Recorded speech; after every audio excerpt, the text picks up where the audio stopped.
Merci Olivier. Bonjour, salut Isa, ça va? Ouais, très Bon, bien. donc je demande à chacun de couper vos micros, s'il vous plaît. Nous allons démarrer. Voilà, ça voudrait si chacun pouvait couper son micro, s'il vous plaît, avant qu'on démarre. Information, Olivier, si c'est vous le gérant de la réunion, vous pouvez couper tous les micros en Oui, même mais temps. si je coupe tout le micro, je coupe celui de Anne aussi. Oui, Et mais le elle le mien. réactivera, elle. Ce sera plus simple. Donc, hop là, donc on coupe tout le monde et je réactive Anne. Voilà, activé. Voilà, tu Le m'entends, son, Anne? le son est là. On est Voilà. là, super. Oui, super. Allez, c'est parti. C'est Bonjour. parti. Écoutez, je suis Bonjour. ravi de vous accueillir pour ce deuxième club de la performance commerciale en ligne, en live. Donc, petit rappel sur les clubs qui sont organisés conjointement par les DCF, les dirigeants commerciaux de France, une vieille dame qui a fêté ses 90 ans en début d'année, Waouh. et l'UPE 13, l'Union patronale des Vosges-du-Rhône. Donc, on a, suite à de nombreuses demandes, effectivement décidé de proposer cette série de 4 webinaires. Donc, on a eu le plaisir d'avoir Arnaud Ciel en début de semaine sur quelle posture commerciale adopter pendant cette période. On reçoit Anne ce matin. Un grand merci, Anne, pour ta présence. Nous avons un prochain webinaire jeudi prochain. Alors là, je vous préviens, on va avoir mal avec Nelly Odino sur comment communiquer sans faute. J'entends sans faute d'orthographe sur les réseaux sociaux, avec notamment des surprises qu'elle nous réserve. Ça, je vous invite vivement à rejoindre ce webinaire.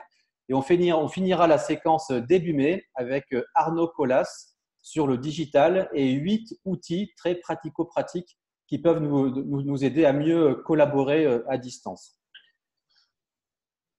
Alors, nous vivons tous effectivement une situation inédite, très particulière, qui nous met tous, entre guillemets, à rude épreuve, bien évidemment au niveau professionnel. Alors, chacun a des degrés divers en fonction de son secteur d'activité, mais également au niveau personnel. J'ai lu un article la semaine dernière sur le sujet qui disait que les couples, notamment, étaient mis eux aussi à très rude épreuve. Et donc, c'est ce qui m'a, moi, donné l'idée de faire ce webinaire avec Anne. Donc, c'est clair que cette situation génère, pour certains, du stress, de l'angoisse, des peurs. Et donc, Anne, tu es coach, tu es thérapeute, tu es spécialiste du langage émotionnel. Et donc, je vais démarrer ce webinaire, Anne, en te posant une question. Dans cette situation de confinement, avec tout ce qui nous arrive, comment on fait pour ne pas péter un câble, Anne? C'est tout l'enjeu en fait. Là, on est sur un cocktail Molotov émotionnel parce qu'il n'y a pas eu le temps de se préparer. Comment faire? Eh bien, tout simplement, si j'ose dire, parce que rien n'est simple dans le langage émotionnel, en essayant le plus possible, et c'est ce qu'on va voir dans le déroulé du diaporama, d'activer une partie du cerveau qui est la partie rationnelle pour justement compenser les effets irrationnels de notre cerveau limbique. Voilà. C'est une mécanique, ça se travaille. On appelle la maîtrise émotionnelle, c'est tout ce qui se travaille. C'est un travail personnel, un travail physiologique, parce que l'émotion, c'est quelque chose de très physique. C'est ce qu'on va voir. Donc ça ne se fait pas tout seul. Et puis c'est vrai qu'en ce moment, nous sommes tous mis à rude épreuve dans des conditions plus ou moins bonnes, puisque la promiscuité, le nombre de personnes qui cohabitent, le fait de travailler ou de ne pas travailler, les perspectives, comme disait Pascal Mauduit tout à l'heure, les perspectives d'un modèle économique qui va se retrouver complètement en l'air. Tout ça nous fait ressentir des émotions qui sont d'intensité assez forte. Donc, c'est ce que je vous propose de découvrir. Si tu as lancé l'enregistrement, comme c'est prévu, c'est parti, parfait. Anne, c'est à OK. toi. Alors, c'est parti. Donc, je déroule la première image. Certains d'entre vous connaissez peut-être ces personnages. Et là, on va faire un petit jeu de devinette qui va être le quintet gagnant du jour. Olivier, donc prête bien attention. Je vais vous demander à chacun de retrouver pour chaque personnage l'émotion qu'il ressent. Donc, le petit personnage violet, par exemple, il est… À vous de trouver. Le petit personnage rouge avec des flammes sur la tête. Alors, on me dit la peur et l'angoisse. Alors, ok, et c'est parti. Donc, ok, d'accord. Ensuite, le petit personnage qui a la tête en bas avec sa chevelure bleue. La tête en C'est bas, une la fille. chevelure bleue. Elle est. Joie, bienheureux, joyeuse. D'accord. Ok. Et le petit personnage vert, la petite fille, elle est La comment, elle? Alors, ceux qui ont vu le dessin animé sont favorisés par rapport à ceux qui ne l'ont pas vu. Bah oui, Je vous doute, donnerai les références du film après. Alors, elle est comment, la petite fille, la petite surprise, personnage verte? impatiente, désabusée, indifférente, Ok, je garde le mot désabusé, parce qu'elle n'est pas évidente à trouver, cette émotion-là. inquiet aussi. J'ai. Alors, inquiet, c'est le personnage Blasé, violet. on m'a dit blasé, Blasé, exactement. Désabusé, blasé. timide, Peut-être. Et la petite là, recroquevillée en bleu, elle est. timide, tristesse, Oui, elle est timide, tristesse. tristesse. Allez, c'est ça. Je fais apparaître maintenant. Donc, le petit personnage violet est inquiet. En effet, il ressent donc une émotion phare qui nous permet à nous d'être en vie depuis des millions d'années, qui est la peur. Le petit personnage en rouge, oh, bah, vous en connaissez certainement dans votre famille, hein, celui qui pète un câble régulièrement, c'est la colère. La petite qui a la tête en bas, qui est fantaisiste, elle est animée par la joie, elle est joyeuse. Le petit personnage vert, en fait, elle est dégoûtée. Donc, effectivement, il y a quelque chose de l'ordre du désabusé, les yeux au ciel. Et enfin, la petite personnage, je dis là parce que c'est une fille qui est en bleu, elle est triste. Elle éprouve de la tristesse. Vous voyez que donc, c'est toujours très intéressant de passer par le dessin animé. Beaucoup de choses sont faites à destination du public enfant. Je vous invite à y aller.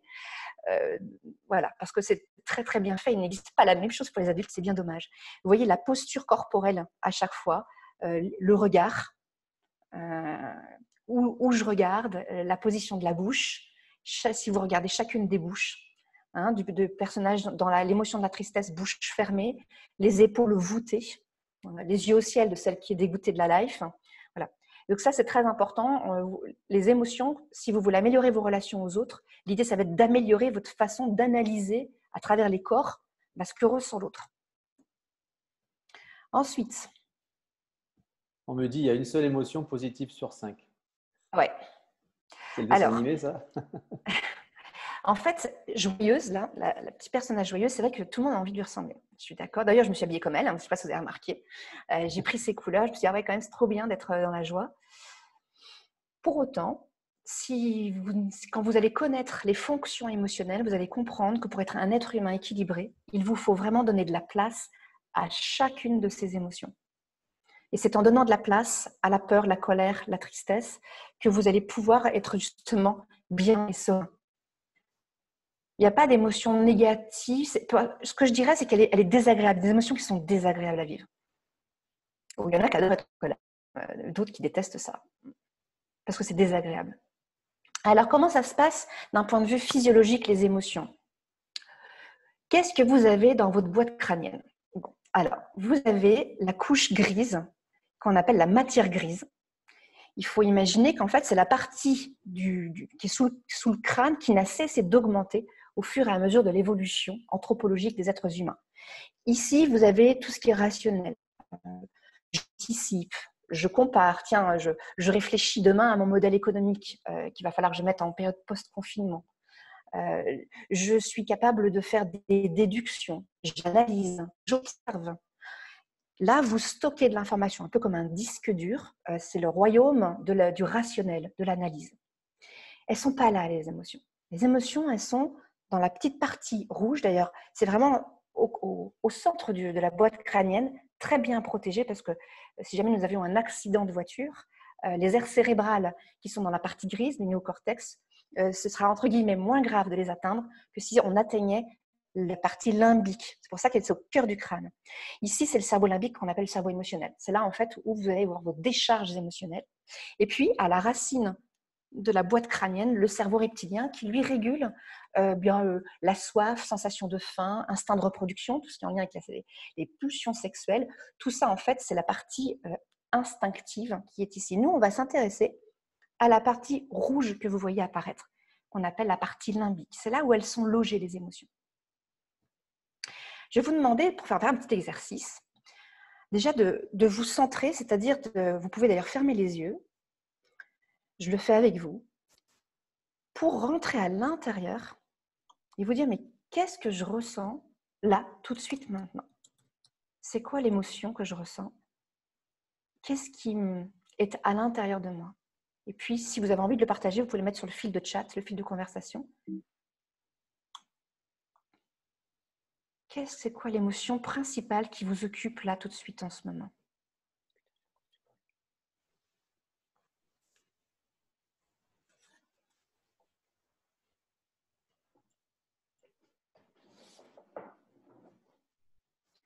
Ouais, elle était trop belle, la meuf de Ouna dans le clip. Pardon? Elle J'ai était pas trop belle, en vrai, Elle Ouna est dans trop le belle, clip. Ouna, ouais. J'ai essayé de la retrouver la dernière fois. Ah ouais. Ah, ok, on a une conversation individuelle, je pense. Donc, C'est j'ai beau. j'ai tristesse, zénitude, perplexité, Ouais, calme, peur, ouais, tranquillité, sérénité, un peu de fatigue, ouais. tranquillou. Ouais. La fatigue, ça va avec la tristesse. C'est un spleen, un vide intérieur. Ok. Lassitude, bien-être, Ouais. quiétude, joie et inquiétude, Joie et inquiétude. Ok. fatigue qui revient encore, bien-être, Oui. calme, Ouais. inquiétude, calme, angoisse, Hmm. tristesse, Une palette. angoisse. Une vraie palette, en fait. Nous tous, nous sommes 92. Et peut-être que même certains d'entre vous, vous avez ressenti qu'il y avait plusieurs choses. Moi, en moi, là, il y a plusieurs choses. Je contacte une forme d'appréhension dans le fait de discuter avec vous. C'est l'appréhension d'avoir la bonne qualité d'échange. Et en même temps, je contacte aussi quelque chose de l'ordre de l'enthousiasme, d'être relié. Voilà. Et ça, en fait, oui. Agacement avec les devoirs des enfants. Là, je partage. Ouais, l'agacement. Et ouais, ça, le confinement amène dans un lieu unique un décloisonnement de toutes nos sphères d'avant. Avant, il y avait un endroit pour le travail, il y avait un endroit aussi pour les enfants, c'était l'école. Il y avait aussi probablement une organisation du couple, tu en parlais Olivier, qui était différente. Il y avait moins de temps passé ensemble. Donc là, cette période-là, elle est extrêmement exigeante sur la capacité que nous avons à maîtriser tout ce cocktail émotionnel. Là, vous voyez apparaître dans cette palette ce qu'on appelle la roue des émotions. Vous la retrouverez aisément sur Internet. Je vous laisse un temps pour la découvrir et essayer de la comprendre. Qu'est-ce qu'elle dit, cette roue ?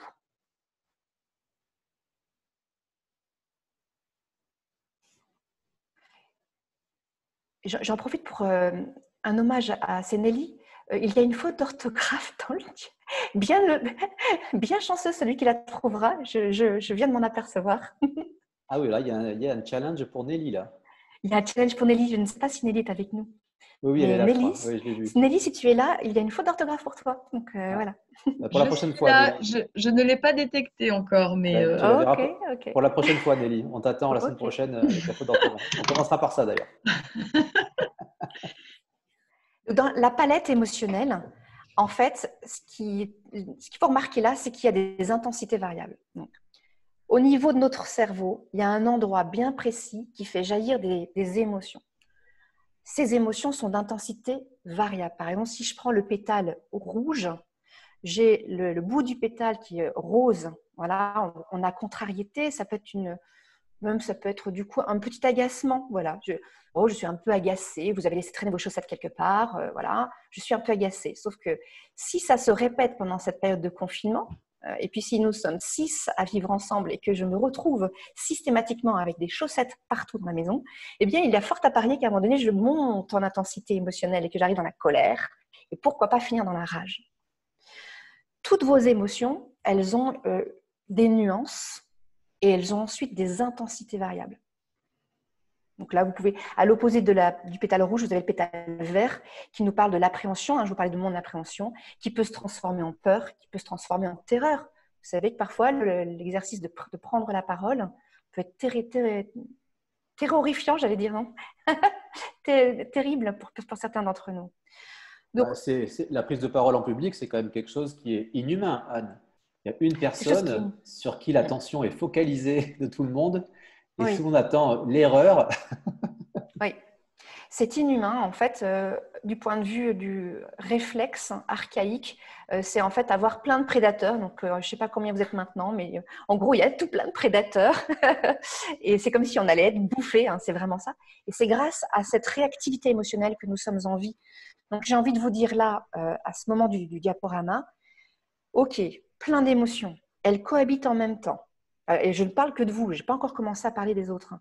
Mais elles cohabitent, elles sont d'intensité variable, elles ont des nuances et elles s'enchevêtrent et parfois se succèdent, ça se parle en secondes. En fait. Vous pouvez passer d'une émotion à une autre en secondes ou en nanosecondes parfois.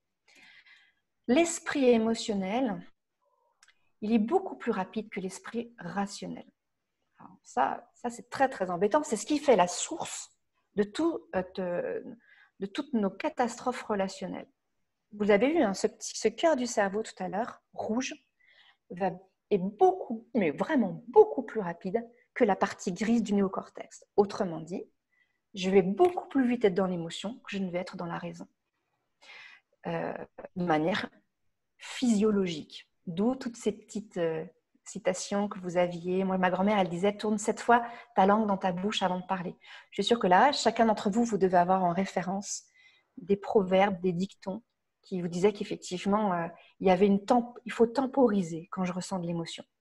Je temporise parce que j'ai d'abord l'émotion et avant que la matière grise du néocortex se mette en marche pour analyser, déduire, comparer, anticiper, mais en fait, il y a une différence de temps énorme. Et du coup, si l'esprit émotionnel va bien plus vite que l'esprit rationnel, eh ben, ça donne ça. Ça donne quelqu'un, alors je vous laisse lire son expression faciale. Qu'est-ce qu'il se dit quoi? Je l'ai mis dans la bulle. Ah, pourquoi j'ai fait ça? Pourquoi j'ai dit ça? Donc, l'émotion induit des comportements qui ne sont pas adaptés. Qui ne sont pas forcément adaptés. Je vais relativiser mon propos parce que si un prédateur arrive, si un serpent là, arrive dans mon salon et que je pars en courant, je ne me dirai pas pourquoi je fais cela. J'ai fait ça parce que j'étais vraiment en danger de mort.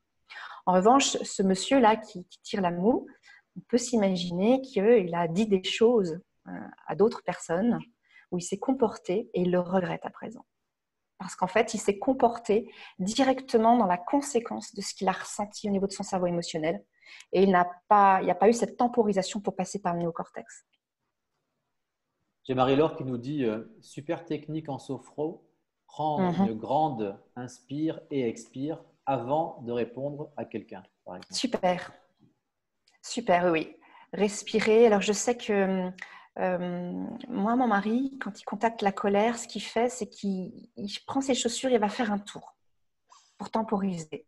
Parce qu'en fait, bon là, ce n'est pas le propos aujourd'hui, mais vous verrez que nos personnalités sont toutes différentes et nous n'accueillons pas les mêmes émotions. Nous avons des émotions favorites, entre guillemets. On dit parfois il y a des colériques, on dit que des gens qui contactent plus facilement la tristesse.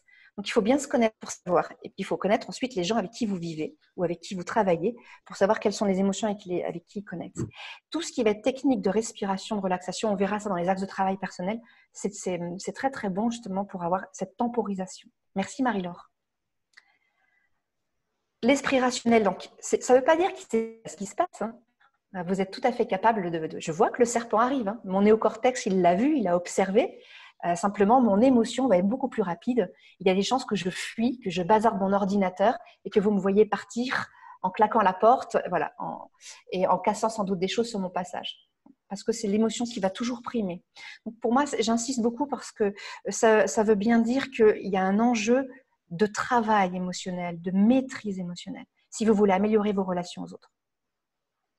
Et Joël me dit, une personne stressée est une personne intelligente qui prend une décision idiote. Oui, moi je partage le fait que nous avons tous cette intelligence. Nous sommes des êtres dotés d'intelligence et que l'émotion nous empêche, nous coupe de notre intelligence quelque part. Pour autant, on parle bien d'intelligence émotionnelle, je vous donnerai une référence de bouquin là-dessus.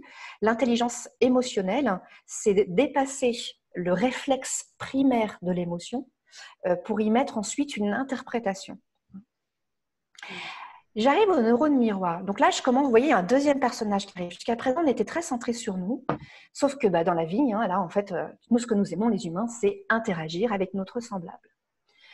Et pour interagir avec notre semblable, nous sommes équipés de neurones. Et parmi ces neurones, les neurones moteurs qu'on appelle des neurones miroirs. Donc là, vous voyez, ces deux personnages, en fait, ils sont agités. Alors, on peut imaginer qu'il y a un stress qui est peut-être à la colère ou un stress lié à la peur.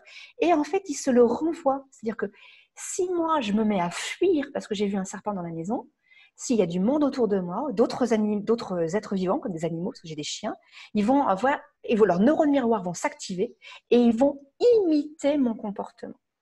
Donc, les neurones miroirs, c'est ce qui permet en fait d'être dans un mimétisme, une imitation. Donc, si quelqu'un m'aborde avec de l'agressivité, parce qu'il est fortement agacé, immédiatement, mon cerveau émotionnel va se synchroniser grâce aux neurones miroirs et va se mettre d'emblée à vouloir se comporter dans cette même agressivité. Donc, alors là, vous comprenez pourquoi ça commence à mal aller au niveau de nos relations. Hein. Voilà. Ce que ça peut donner, c'est ça. Si nous sommes mus par nos émotions, sans temporiser, eh bien, le mécanisme réflexe chez les autres, c'est de se synchroniser grâce à leurs neurones miroirs. Et là, effectivement, c'est la cata. Plus moyen de s'entendre, plus de relations au sens propre. L'émotion a pris le dessus, il n'y a plus d'intelligence raisonnable. Il n'y a plus de rien. Alors, que faire ? Que faire par rapport à tout ça ? Nous avons besoin des autres, la plupart du temps, pour pouvoir réussir à entretenir une communication qui dépasse l'émotion. Dépasser l'émotion, ça va vouloir dire être en conscience de ce qui se passe. Voilà. Les neurones miroirs, à ce moment-là, on va pouvoir les utiliser,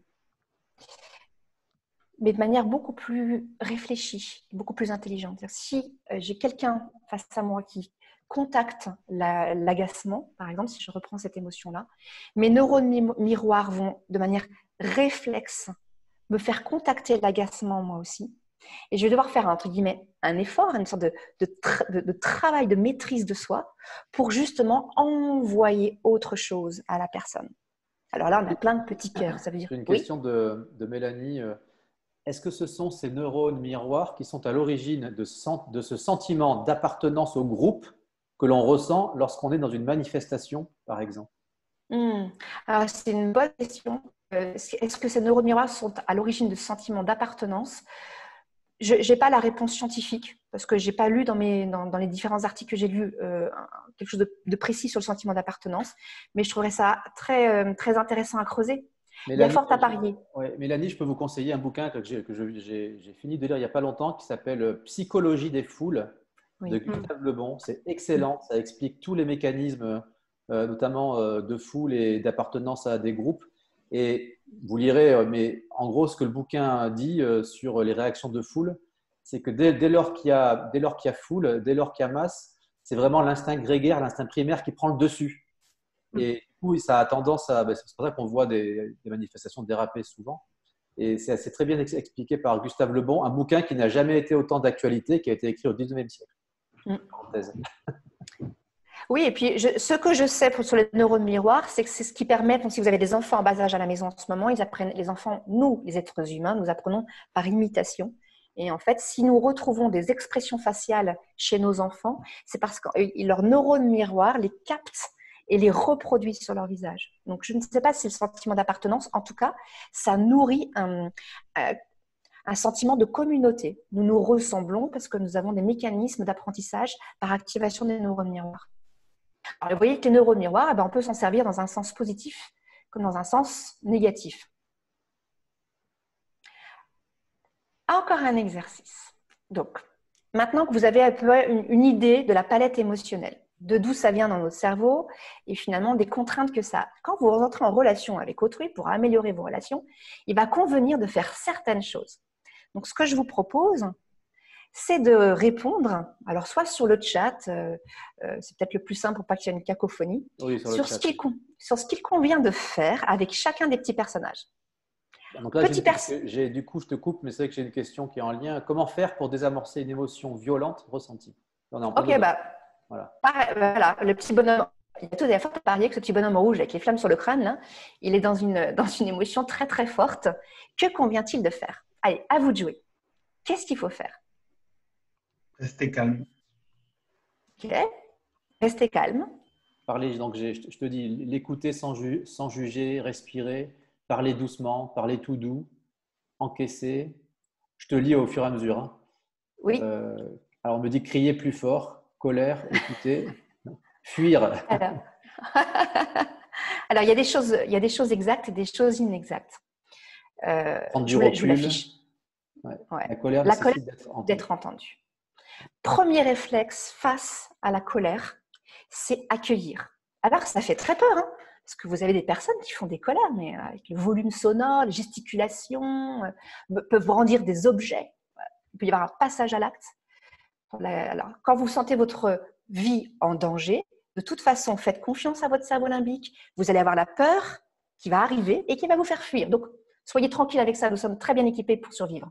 Donc, il n'y a pas de problème. Mais si en confinement, vous avez des personnes où vous sentez la colère qui arrive chez vous, le premier réflexe, c'est d'être entendu. Donc, pour qu'une colère soit entendue, c'est d'offrir un espace d'écoute. Donc, ce n'est pas parler, c'est au contraire laisser parler. Vous avez dû faire l'expérience. Hein. Couper la parole à quelqu'un qui est énervé, non seulement ça ne sert à rien, mais en plus, souvent, il redouble de colère. « Tu m'écoutes pas !» Voilà. Voilà. Donc, la colère nécessite d'être entendue.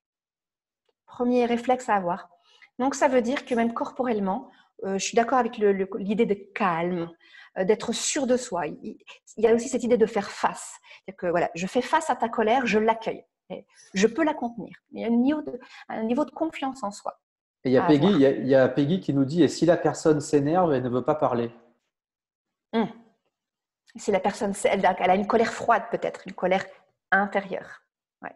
Alors là, la technique va être de le questionner, mais pas trop. Parce que, vous savez, nous sommes tous équipés de manière différente avec nos personnalités. Et pour moi, dans ma pratique, je me rends compte que nul autre que vous-même est le mieux armé pour gérer vos émotions. C'est ce que nous allons voir après. Donc, peut-être que quelqu'un qui a une colère froide, il a besoin d'un certain temps et que ça va passer dans son néocortex et il va faire sa propre analyse. Ça veut peut-être dire qu'il n'a pas besoin d'être dans une relation d'entraide avec l'autre. Alors, c'est très frustrant pour la personne qui aimerait échanger. Du coup, la personne qui aimerait échanger avec quelqu'un qui est en colère froide, qui ne parle pas, elle se retrouve frustrée ou dans un sentiment d'impuissance, elle éprouve à nouveau une émotion. Pour le petit personnage bleu, qu'est-ce qu'il convient de faire? Un peu plus vite parce que je vois le temps qui tourne. Comprendre. Il y a des choses qui s'affichent, Olivier? Comprendre, rassurer, comprendre, écouter, rassurer encore, dialoguer, cocooner, écoute. Ah, ok. Alors, écouter, mais pas trop longtemps. Écouter, consoler. mais pas trop long. Ok. Consoler. Alors, ce qui est inexact, c'est rassurer. Vous allez le voir, c'est pour un autre personnage. Ce qui est exact, c'est de consoler. Quand quelqu'un est, ou que ce soit vous, qui êtes traversé par une émotion de type chagrin, tristesse, blues, ce que vous pouvez faire pour l'autre, c'est d'être présent et d'encourager l'expression du chagrin. Alors, vous allez me dire, c'est quand même bizarre, hein, ça veut dire que la personne va se mettre à pleurer, on va encourager les pleurs? Eh bien oui. C'est-à-dire que, par exemple, moi, je sais que ça m'est arrivé, peut-être vous aussi, j'ai la grand-mère de mes enfants qui est décédée là pendant la période. L'idée, c'est pour accompagner les enfants, c'est de se remémorer la personne. J'aimais bien faire ça avec elle. Et du coup, la personne à qui vous parlez, elle dit, mais oui, moi, je me souviens de ça. Et puis, les larmes peuvent arriver. Parce que dans l'évocation de ce membre de votre famille, eh bien, vous êtes gagné par l'émotion de tristesse. Et c'est exactement ce qu'il convient de faire. La tristesse, l'émotion, elle a besoin d'être évacuée, d'être exprimée. Exprimer, ça veut dire sortir de votre corps. Donc, si vous voulez vraiment être aidant, quand vous avez quelqu'un qui est chagriné, triste, aidez-le à pleurer. Prendre dans les bras, par exemple? Oui, prendre dans les bras, s'asseoir à côté, ne rien dire. Juste être là, juste être présent et ne rien dire. Et surtout pas, alors les trucs à pas faire quand on a quelqu'un de triste. Allez, viens, allez, ce soir apéro. C'est de vouloir emmener la personne dans la joie. C'est c'est complètement à côté de la plaque. Vous ne répondez pas à l'émotion, aux besoins en fait exprimés par l'émotion. Je le dis parce que ça peut être des réflexes que nous pouvons avoir sous… Vous savez, on dit l'enfer n'est pas avec de bonnes intentions. Parfois, on a des bonnes intentions, mais à ne pas connaître le langage émotionnel, nous sommes à côté. Et le fait d'être à côté, c'est que l'autre, à nouveau, ça va faire jaillir une nouvelle émotion. Donc, si vous cherchez à faire boire l'apéro à quelqu'un qui est triste, peut-être qu'il va contacter la colère. Du coup, vous êtes perdu. Je ne sais plus s'il est triste, s'il est en colère. Donc, être pointu dans le langage émotionnel, c'est vraiment améliorer du coup la précision dans notre relation à l'autre. Pour le petit personnage mauve. Il y a Pascal qui nous dit dire à ses enfants pleure ma chérie, mon chéri, ça marche très bien. Oui. Oui, je ne sais pas, je ne connais pas vos façons de vivre, mais peut-être vous avez expérimenté ça à la maison. Si vous êtes en chagrin et que vous avez la chance d'avoir quelqu'un qui ouvre les bras et qui vous dit juste « Allez, vas-y, pleure ». Ben ça, c'est génial parce qu'en fait, tout sort et la tristesse, c'est une émotion qui en fait vous annonce un renouveau. Certainement que parmi nous, moi je vis ça, je revois mon modèle économique, je suis en train de repenser ma façon, je suis un petit peu triste parce que je sens qu'à l'avenir, il y aura moins de présentiel dans mon travail de coach. Donc il y a une partie tristesse, mais en fait, il faut que j'exprime cette tristesse-là parce que ça va me rendre disponible pour vivre quelque chose de nouveau. La tristesse, c'est le deuil, hein. Donc, on dit souvent, on vous disait ça peut-être, tant que tu n'as pas fait ton deuil, tu n'es pas disponible pour autre chose. Et c'est vraiment ça. Le petit personnage violet, alors, vous vous souvenez, hein, lui, il est inquiet. Alors, il a besoin de quoi? Il a besoin d'être rassuré. Rassuré, ouais, c'est ce que les gens me disent. Ouais. Rassuré, écoutez. D'accord. Ouais. Rassuré, ça veut dire quoi rassurer? Ça veut dire donner de la sécurité. Est-ce que vous avez eu ça pour toutes les professions indépendantes comme moi? Quand votre activité économique a été suspendue, je dis « Ah, la trésorerie, comment je vais faire ?» C'est la panique à bord. Tout de suite, besoin d'être sécurisé. D'ailleurs, toutes les mesures gouvernementales, et notamment il y en a certaines qui ont été prises très rapidement. Il y avait un monsieur là qui en parlait tout à l'heure, du prêt garanti par l'État, où il y a eu une espèce de réactivité. Et bien ça, en fait, c'est très sécurisant quand nous sommes apeurés, effrayés de manquer de trésorerie. Voilà, je prends des exemples qui sont liés à la période, qui me viennent là, mais l'idée, c'est d'illustrer le propos, et je suis sûre que vous avez plein d'idées, vous aussi. Donc, sécuriser, ça veut dire donner de l'information. Voilà. Je sécurise, je donne de l'information, je donne le mode d'emploi, je dis comment il faut faire. Je rappelle à la personne qu'elle a déjà traversé des problèmes comme ça, de trésorerie ou d'autres problèmes où elle a eu peur, puis qu'elle s'en est très bien sortie. Je fais référence à un passé. Du coup, ça donne de la confiance à la personne. Ah oui, du coup, j'ai déjà été insécurisée, j'ai déjà eu peur dans ma vie, mais je me suis sortie, c'est-à-dire que j'ai les capacités à. C'est ça de rassurer. Et enfin, le dernier petit personnage qui représente, donc elle est joyeuse. Alors, ne croyez pas qu'il ne faille rien faire. Quand nous éprouvons de la joie, il convient de la partager.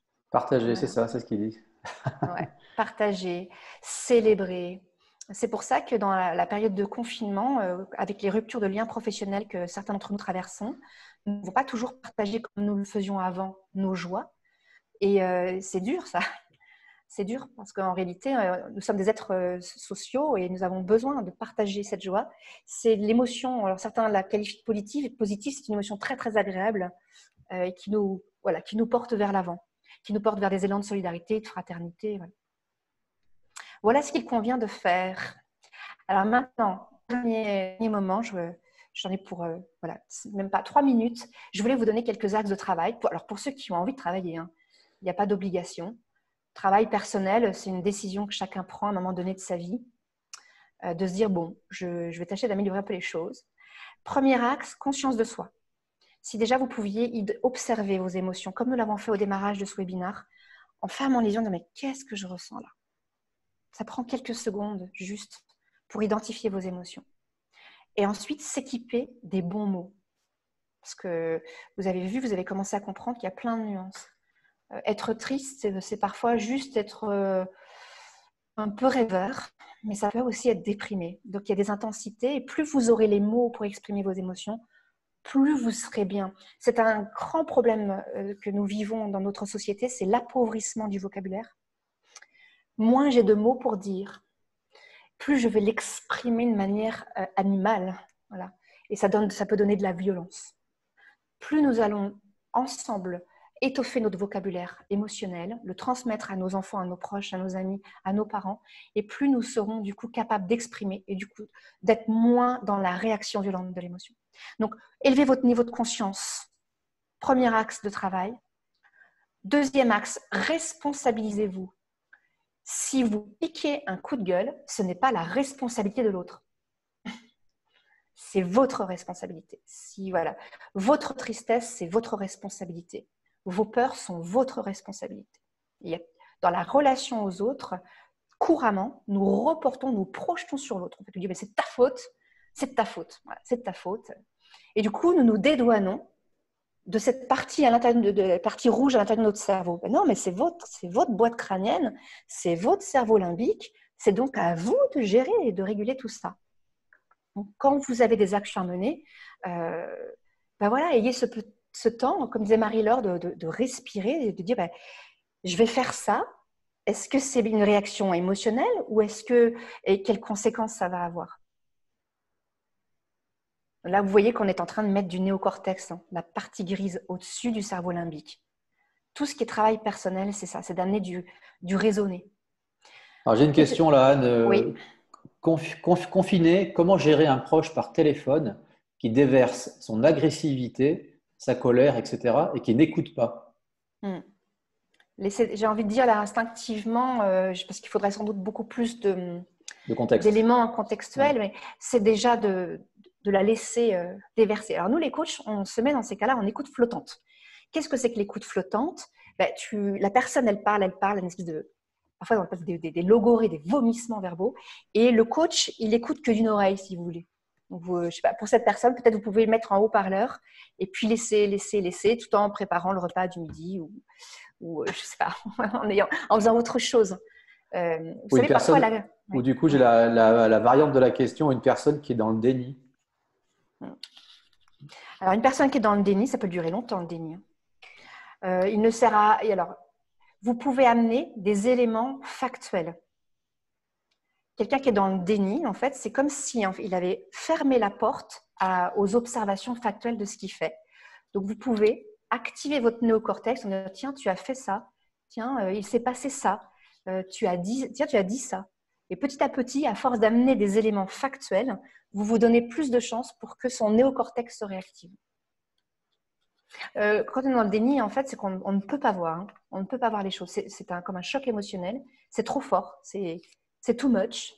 Donc, petit à petit, en amenant des éléments de la réalité.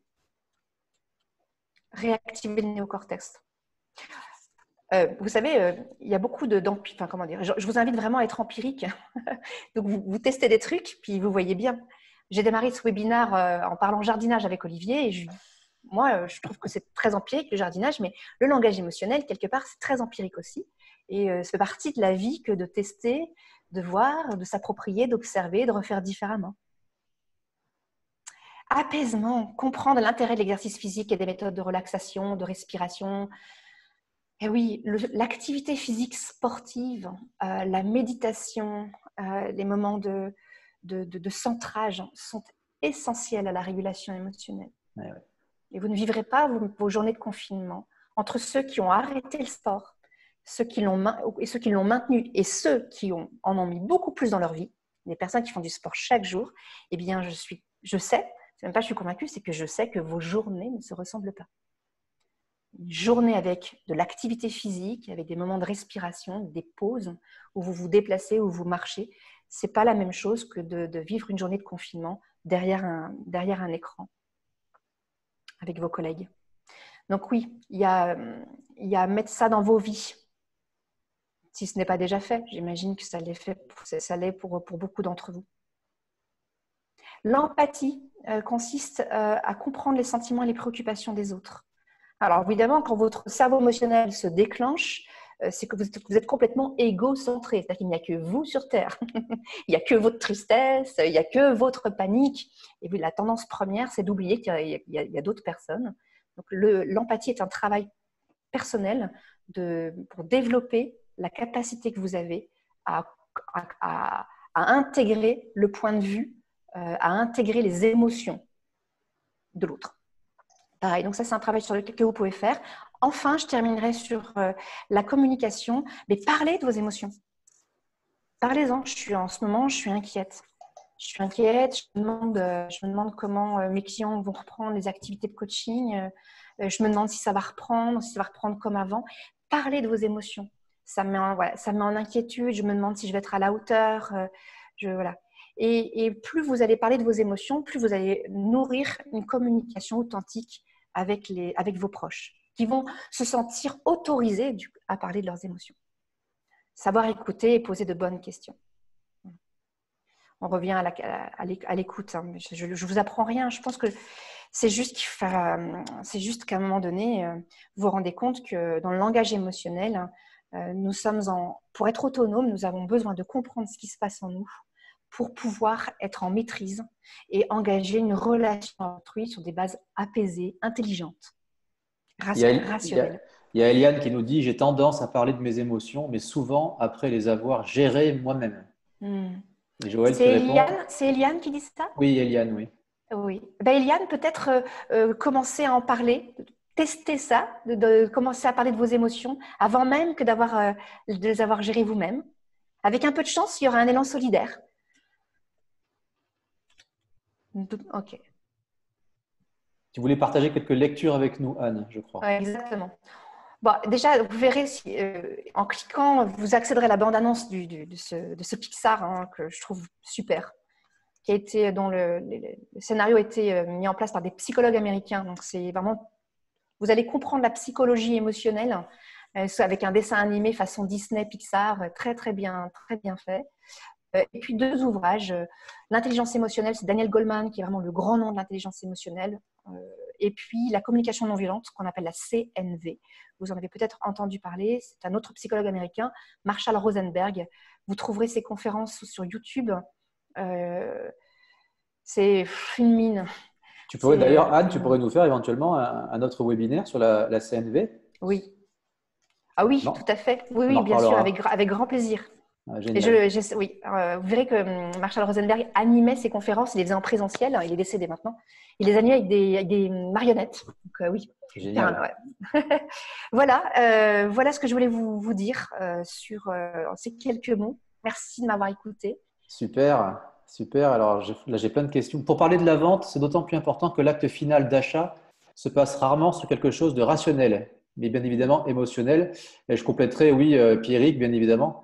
La vente, c'est d'abord pour moi du transfert d'émotions. C'est du transfert d'émotions. Alors là, pour le post-confinement, ce qui va se passer, c'est que nous avons tous été traversés d'émotions. Nous sommes un peu traumatisés, c'est sans doute le mot est assez fort, mais enfin, nous sommes marqués. Voilà. Nous sommes marqués par une multitude d'émotions. Et quand nous allons reprendre les contacts, déjà, nous n'allons pas reprendre de la même manière qu'avant parce que le déconfinement va avoir des modalités progressives. Et on va rencontrer nos clients, nos prospects, qui eux-mêmes ont traversé la même chose. Alors, je vous engage vraiment à parler de vos émotions. Comment ça s'est passé pour vous? Qu'est-ce que vous avez ressenti et qu'est-ce que vous ressentez? Et parler de vous. Et de manière à ensuite enclencher une relation authentique. Moi, je suis convaincue que la bonne façon de vendre, c'est d'inspirer. C'est vraiment d'inspirer confiance. Donc, inspirer confiance, pour moi, c'est déjà de montrer à l'autre que je suis en capacité de le comprendre et de l'accepter tel qu'il est, avec ses émotions. Et il va y en avoir. Parce que, oui. Non, mais écoute, un grand merci. Tu as énormément de messages que tu ne vois pas. Tout le monde te remercie énormément. Enfin, moi, personnellement, j'ai passé un excellent moment. Voilà, c'est toujours un régal que de t'écouter et de partager tout ça avec toi. Très agréable à écouter. C'est redit encore. Donc, au nom de tout le monde, je te remercie vivement. Voilà, on arrive à la fin de ce webinaire. Écoute, on est 45 minutes. On est pile… Joël qui nous dit un régal. Merci beaucoup. Trop court, dommage. On refera. Écoutez, si ça vous intéresse, on peut refaire. On refera. Pourquoi pas sur la CNV, nous dit Frédéric. Je vous dis un grand merci de vos questions, de votre participation. Merci évidemment, à tous. Et je vous donne rendez-vous la semaine prochaine avec Nelly Odino, tous à nos crayons. Oui. Voilà. Et donc le Alors, replay, la vous faute aurez le replay. d'orthographe, c'était agressive, qui Agressivité, prend c'est ça. 15G. C'est ça. Oui, oui, mais je l'avais vu, je l'avais vu. Ok, bravo. Ça a Alors, été trouvé. tous au webinaire orthographe La semaine prochaine, ce sera jeudi prochain. Si vous êtes inscrit à ce webinaire, vous êtes inscrit par défaut au prochain webinaire et vous recevrez par email toutes les instructions pour vous connecter. Un grand merci. Merci Anne et je vous dis à bientôt. Merci à tous. J'ai Au passé revoir. un formidable moment. C'était très sympa. À bientôt. Au revoir. Merci.